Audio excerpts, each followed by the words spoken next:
కందానిలోనే కానిందన్నారో తానే నానేను హే నందానిలోనే కానిందన్నారో తానే నానేను కందానిలోనే కానిందన్నారో తానే నానేను హే నందానిలోనే కానిందన్నారో తానే నానేను కందానిలోనే కానిందన్నారో తానే నానేను హే నందానిలోనే కానిందన్నారో తానే నానేను కందానిలోనే కానిందన్నారో తానే। अस्सलाम वालेकुम व्यूअर्स, आज हम बना रहे हैं चॉकलेट का स्पॉन्ज। चॉकलेट का स्पॉन्ज बनाने के लिए हमने ये 4 अदद अंडे लिए हैं, 100 ग्राम चीनी ली है और हाफ़ कप हमने ऑयल लिया है, तकरीबन 125 ml। और अब हम इसमें सारे अंडे तोड़ के डाल देंगे। अब हम इसको अच्छे से इससे बीट कर लेंगे। इसी में हम 100 ग्राम चीनी ऐड कर देंगे और तकरीबन हाफ़ कप हमने ऑयल डाल दिया है इसमें। तो चीज़ें साइड में रख देंगे और अब इसको बीट करेंगे जब तक ये क्रीमी फॉर्म के अंदर ना आ जाए। आपको जब तक बीट करना है जब तक ये क्रीमी फॉर्म में ना आ जाए। ये देखें, हमारा टेक्सचर बिल्कुल ऐसे ही होना चाहिए कि जब आप इसको उठाएं तो ये ऐसे हो। ये देखें, हमने ये छन्नी रख ली है और ये हमने 100 ग्राम मैदा लिया था, जो हम थोड़ा थोड़ा करके डालेंगे और इसको छानते जाएंगे, घुमाते चले जाएंगे ताकि ये अच्छी तरह से मिक्स हो जाए। पतीला हमने गर्म होने के लिए रख दिया था। पतीला हमारा देखें, थोड़ा सा और लेंगे, फिर इसी तरह हम सारा प्रोसीजर करेंगे। थोड़ा थोड़ा करके हम मैदा ऐड करेंगे इसके अंदर, एक साइड से इसी डायरेक्शन में घुमाते रहेंगे।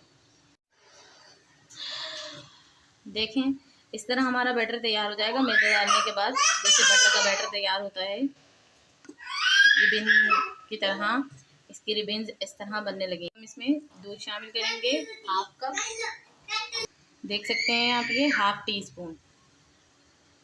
स्पून हमने इसमें वनीला एसेंस शामिल करना है। टीस्पून हमने इसमें डालना है बेकिंग सोडा,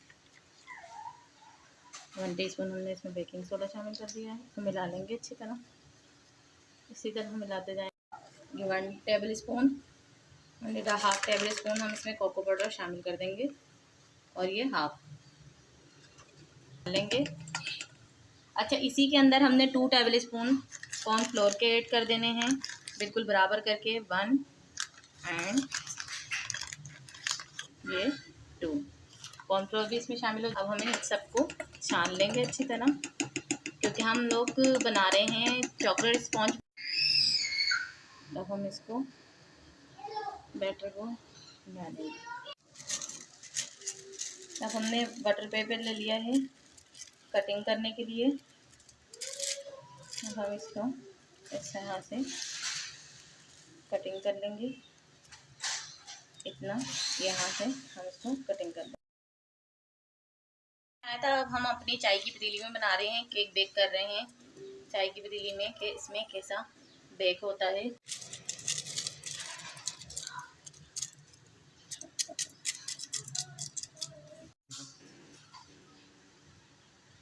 देखिए,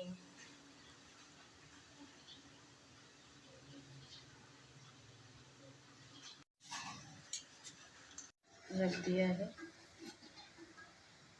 और अब देखिए व्यूअर्स, हमारा जो है स्पॉन्ज तैयार हो गया है। और ये देखें, आप देखें कितना अच्छा लग रहा है।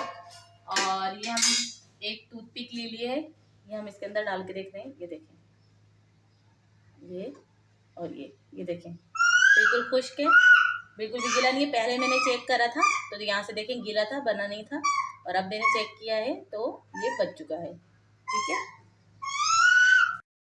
देखिए व्यूअर्स, ये केक हम निकाल रहे हैं छुरी को साइडों में से ऐसे चलाकर, और अब हमने केक निकाल दिया है। आप लोग देख सकते हैं कितना अच्छा केक बना है और बिल्कुल भी नीचे से जला नहीं है, कितना अच्छा बेक हुआ है। और ये केक बहुत ज़्यादा ही सॉफ्ट बना था, बहुत ज़्यादा अच्छा बना था। और इसको सादा ही खाने में इतना अच्छा लग रहा था कि मैं क्या बताऊँ आपको, बहुत ही अच्छा लग रहा था। और आप ये रेसिपी ज़रूर ट्राई करिएगा इस स्पॉन्ज की, और इसी तरीके से बिल्कुल बनाइएगा तो आपका स्पॉन्ज भी बहुत अच्छा, बहुत स्मूथ बनेगा और इंशाल्लाह आप मेरी रेसिपी से बनाएंगे तो आपको बहुत ही ज़्यादा अच्छा स्पॉन्ज बन के निकलेगा। और यहाँ पर मैं इस स्पॉन्ज की कटिंग कर रही हूँ क्योंकि मेरे पास जो है ना छुरी नहीं है काटने की, केक काटने की नहीं है, तो मैं घर की जो होती है आम छुरी उसी से काट रही हूँ। और ये बहुत ईजीली कट भी गया था क्योंकि ये बहुत सॉफ्ट था, तो आसानी से इसके पीसेस हो गए थे। जिस तरह वीडियो में आप लोग देख सकते हैं कि कितनी आसानी से इसके सारे पीसेस निकल आए थे। और ये बहुत सॉफ्ट था, जब मैं इसे हाथ में ले रही थी तो बहुत ही ज़्यादा सॉफ्ट हो रहा था, बिल्कुल भी हार्ड नहीं था। और ये बहुत ही ज़्यादा मज़ेदार बना था। अब हमने विपिंग क्रीम ले ली है। विपिंग क्रीम तकरीबन मैंने 2 पाउंड के केक में तकरीबन 1 पाव के करीब विपिंग क्रीम जाती है। 1 पाव के करीब आप इसमें विपिंग क्रीम डालेंगे। और इसे मैं हाथों की मदद से करती हूँ क्योंकि मेरे पास कोई मशीन वगैरह है नहीं, तो मैं हाथों से करती हूँ। अगर आपके पास मशीन है वो होती है तो आप उससे कर लें, तो उससे आसानी से हो जाएगी। और ये हमने डार्क चॉकलेट ली थी जो केक पे लगाई जाती है, डार्क चॉकलेट, और इसको मैंने बीच में से हाफ़ ले ली थी। हाफ़ कट करके मैंने इसे छोटे छोटे टुकड़े करके इसको स्टील की पतीली एक मैंने पानी की बॉयल होने के लिए रख दी थी, उसमें कांच का बाउल मैंने उसके ऊपर रख दिया था। और ये मैं कटिंग कर रही हूँ। और मैंने इसके अंदर चॉकलेट को थोड़ी बढ़ाने के लिए मैंने इसमें दूध डाल दिया था ताकि ये थोड़ी सी बढ़ जाए। और ये हमारी देख सकते हैं आप लोग चॉकलेट मेल्ट हो गई है सारी ना। अब हम इसके ऊपर क्रीम लगाएंगे। ये मैंने दूध लिया था, थोड़ा सा दूध डाल के अभी मैं इसके ऊपर क्रीम लगा रही हूँ। थोड़ी थोड़ी क्रीम लगा रही हूँ, मैं ज़्यादा क्रीम नहीं लगा रही क्योंकि ये स्पॉन्ज मैं अपने घर के लिए ही बना रही हूँ केक, तो ज़्यादा क्रीम हमारे घर में किसी को पसंद है नहीं, तो मैं कम कम क्रीम लगा रही हूँ ताकि ज़्यादा क्रीम ना लगे। और इसी तरह आप लोग भी हल्की हल्की क्रीम लगाकर और एक के बाद एक स्पॉन्ज रखते जाएं और अपना केक बनाते जाएं। दूध ज़्यादा मत डाल दिएगा कि वो कुछ ज़्यादा ही सॉफ्ट हो जाए, बस उसको नॉर्मल रखिएगा कि इतना ज़्यादा दूध भी ना जाए कि बहुत ही ज़्यादा वो सॉफ्ट हो जाए। मैंने इस केक के बीच की भी लेयर में क्रीम लगा के चॉकलेट सिरप लगा दिया है। चॉकलेट सिरप चॉकलेट केक में बहुत ही ज़्यादा मज़े का लगता है, तो मैंने इसके बीच में चॉकलेट सिरप भी लगा दिया है। और फिर मैंने ऊपर की जो सबसे ऊपर वाला पार्ट जो होता है इस पर दोबारा क्रीम लगा दी है।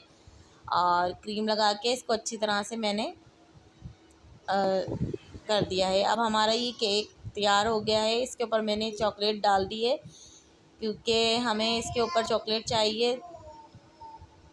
चॉकलेट अच्छी तरह देख सकते हैं आप लोग पूरे केक पे लग चुकी है, चॉकलेट लग चुकी है। और अब हम इसको डेकोरेट करेंगे। आप देख सकते हैं कितना अच्छा लग रहा है ये केक। अब हम इसको थोड़ा डेकोरेट करेंगे। डेकोरेट करने के लिए मैंने वही क्रीम से डेकोरेट कर रही हूँ। ये देखें कितना अच्छा लग रहा है।